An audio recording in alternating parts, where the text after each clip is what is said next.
Shalom, shalom, shalom. Good morning, beautiful people. This is Chevelle in my backyard garden, and I'm out this morning, early this morning, because I need to get this mess cleaned up. The rain has came, and it's supposed to be gone for a few days now. I cleaned out some beds, and now I am going to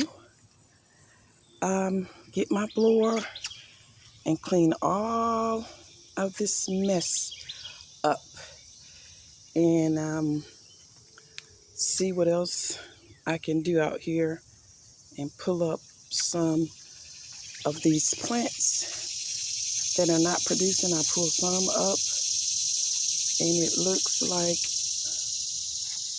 my bell pepper plant is trying to put more flowers on since I took the big one off.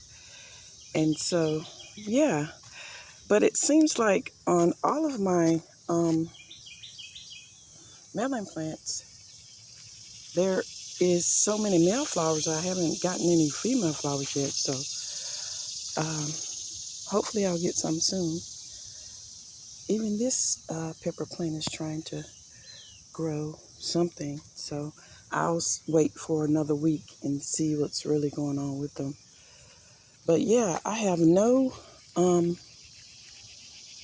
female flowers, and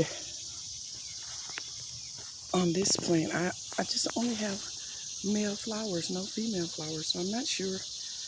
I guess I just have to wait patiently to find out what this plant is, because it has no female flowers, so I'm just trying to figure it out. I guess Mother Nature, it's something, isn't it? Yeah.